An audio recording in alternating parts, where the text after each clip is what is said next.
모든 일을 마친 황후양은 제일 먼저 황산들의 집으로 달려갔지만 그가 마주한 광경은 너무나도 참담했습니다. 집터는 쑥대밭이 되어 주춧돌만 남아있었고 꽃이 피던 뜰은 잡초로 뒤덮였으며 마당의 우물은 푸른 이끼로 가득했습니다. 절망에 빠진 황후양이 하늘을 바라보며 하염없이 눈물을 흘리며 아내를 찾다가 지쳐 주춧돌을 베고 잠시 잠에 들고 말았습니다. 얼마 후 잠결에 들리는 까마귀 소리에 황후양이 눈을 떠 주변을 바라보니 까마귀 떼가 몰려와 주춧돌 밑을 쪼며 울고 있었습니다. 주춧돌 밑을 쪼며 우는 걸 보니 저곳을 파보라는 신호인가 보군. 생각을 마친 황후양이 기운을 차려 주춧돌 밑을 파고 보니 명주 솜에 한 자락이 묻혀있는 것을 발견했습니다. 그는 조심스럽게 소매를 펴보았고 그 위에 붉은 피로 쓴 글씨가 있었습니다. 만약 죽어서 오시거든 저승에서 만나고 살아서 오시거든 소진들에서 만납시다. 편지를 읽은 황후양은 그동안 무슨 일이 있었는지 대강 짐작할 수 있었고 조금의 망설임도 없이 곧바로 소진들을 향해 달려갔습니다.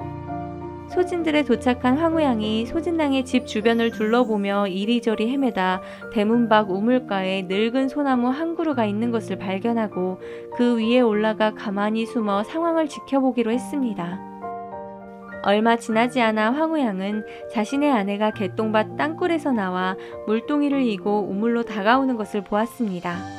황후양의 아내가 우물물을 깃기 위해 다가갔을 때 황후양은 소나무 위에서 조심스럽게 내려다보았고 우물 속에 자신의 그림자가 어른거리는 것을 보았습니다.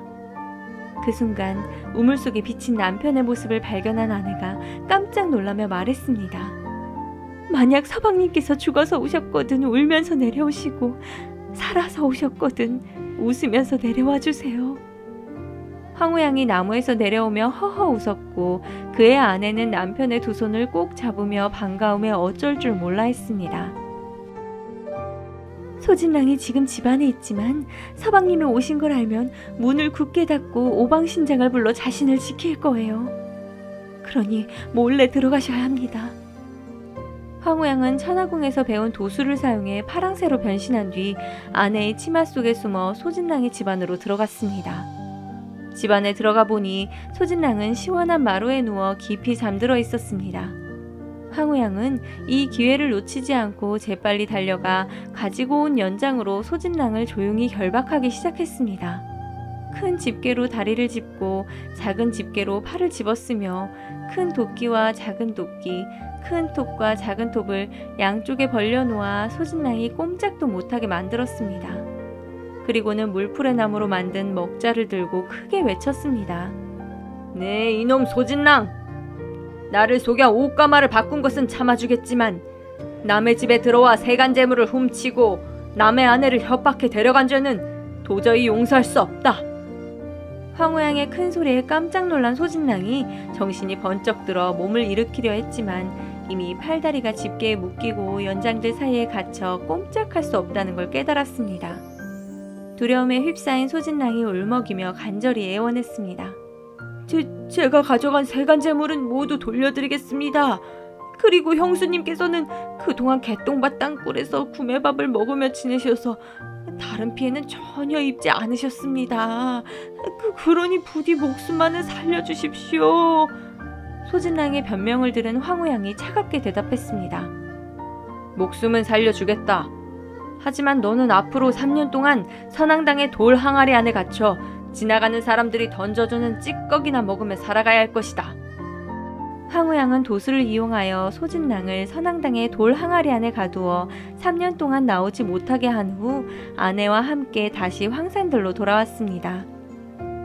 하지만 두 사람의 신혼집은 이미 쑥대밭이 되어 있어 머물 곳이 마땅치 않아 황후양은 산에서 억새풀을 베어 울타리를 쳤고 황후양의 아내가 9폭의 치마를 펼쳐 담장을 만들었습니다. 이렇게 만들어진 초라한 보금자리에서 두 사람은 밤을 지새웠습니다. 밤이 깊어가자 부부는 그동안의 이야기를 나누기 시작했습니다. 서방님, 그동안 어떤 재주를 배웠나요? 저는 개똥밭에 땅굴을 파고 그 안에서 구매밥을 먹으며 누에를 키워 명주실을 뽑아 배를 짜는 일을 밤낮으로 했어요. 이제는 한나절 만에 송명주와 건명주를 40자씩 짜서 저녁 동안 옷 한 벌을 만들 수 있게 되었어요. 황우양은 아내의 말에 감탄하며 대답했습니다. 못 본 사이에 참 대단한 재주를 배웠구려. 아내는 다시 물었습니다. 서방님은 그동안 어떤 재주를 배웠나요? 황우양이 쑥스러운 듯 미소를 지으며 말했습니다.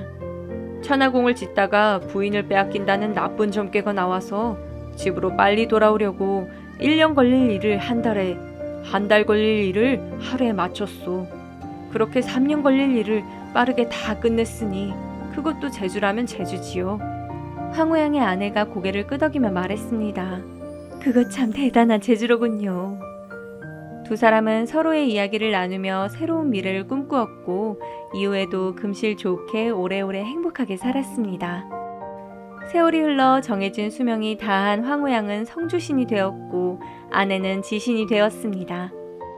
성주신은 집을 지키는 아주 특별한 신으로서 집의 중심이 되는 큰 기둥처럼 모든 신들을 이끌고 돌보는 역할을 하고 있으며 만약 나쁜 기운이 집으로 스며들려고 할 때면 성주신이 나서서 집안의 평화와 재산을 지켜줍니다.